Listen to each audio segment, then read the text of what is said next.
People think distance begins with arguments, with raised voices, with slammed doors. But in my life, it began with silence.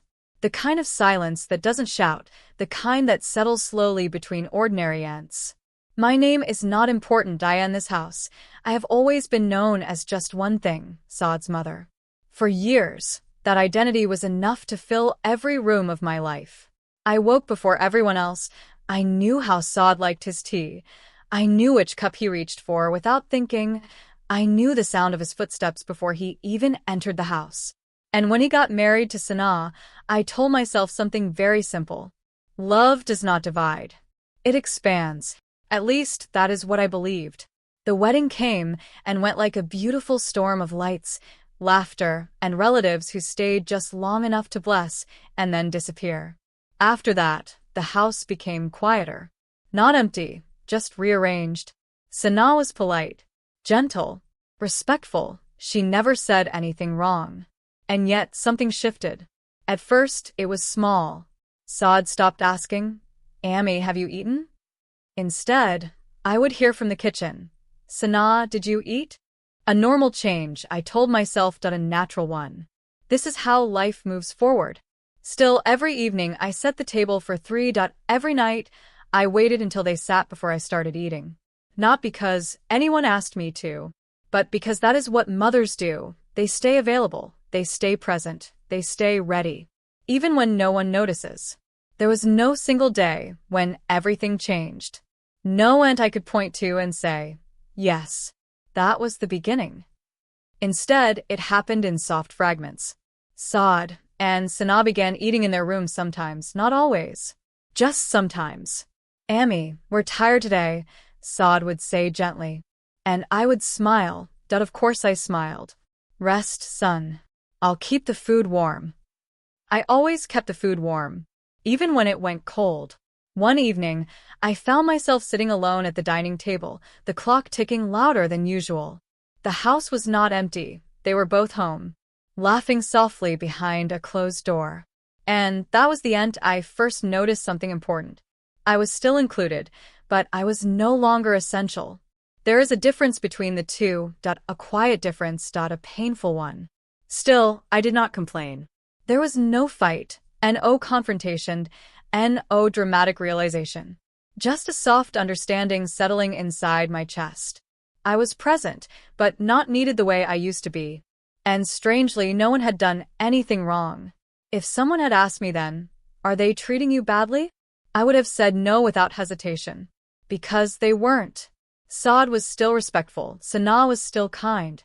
But kindness is not the same as closeness. And respect is not the same as presence.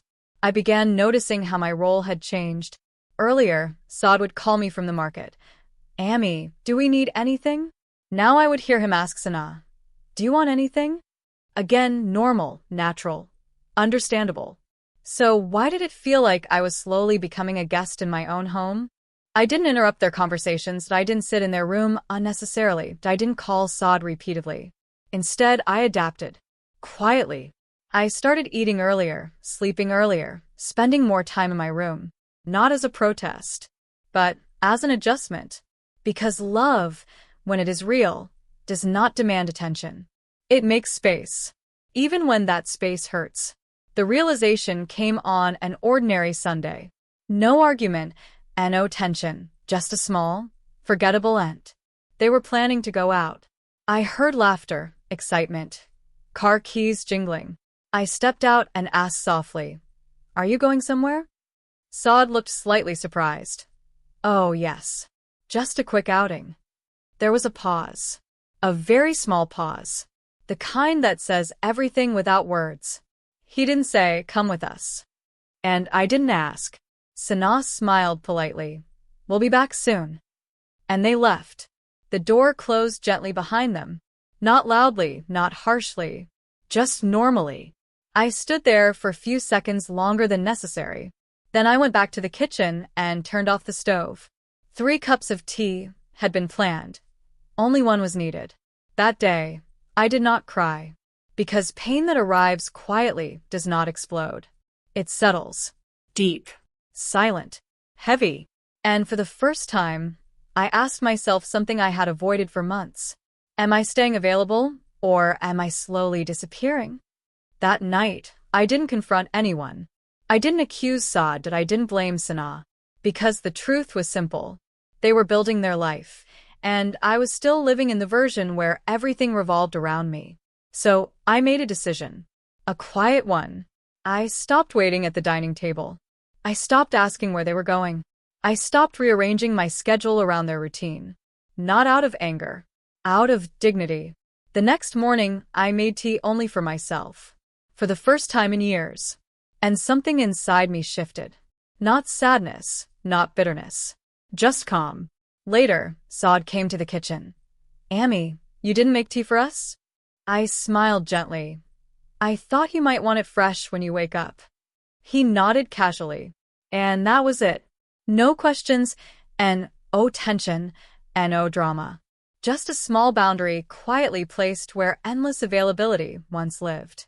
Weeks passed, and something surprising happened. The house did not collapse. Love did not disappear. Relationships did not break. Instead, everything became lighter. I still cooked, but not excessively. I still cared, but not endlessly. I began reading more, walking in the evenings, drinking tea by the window instead of waiting at the door. One evening, Saad sat beside me unexpectedly. Amy, he said softly, you've been quiet lately. I looked at him and smiled. I've been peaceful. He seemed confused. You don't ask where we go anymore. Yes, I replied gently. Because I trust where you are. He was silent for a moment. Then he asked the question I knew would come one day. Are you upset with us? And I shook my head. No, son. Not upset. Just aware. Aware that love does not mean disappearing. Aware that being a mother does not mean being available every second. Aware that respect begins the day you stop overextending yourself silently. Sanaa joined us with tea that evening. 3 cups. Just like before. But this time, something was different. Not the routine. The balance. I was no longer silently orbiting their lives. I was living my own. And the most surprising part? No one felt burdened, and no one felt guilty, and no one felt accused. Because I had chosen distance without drama, space without bitterness, peace without confrontation. One quiet decision. That was all it took. Not to leave the family, not to break love, not to create conflict, but to stop disappearing inside my own home. Now, when Saad laughs with Sanaa, I smile without heaviness. When they go out, I don't wait by the door. When they make plans, I don't measure my place in them. Because I finally understood something most mothers learn too late. Love does not shrink when you step back, it breathes. And self-respect does not arrive with loud speeches, it arrives quietly. The day you stop forcing your presence where your silence is already understood. There was no fight, no drama, no confrontation. Just one quiet decision. And in that silence, I did not lose my family.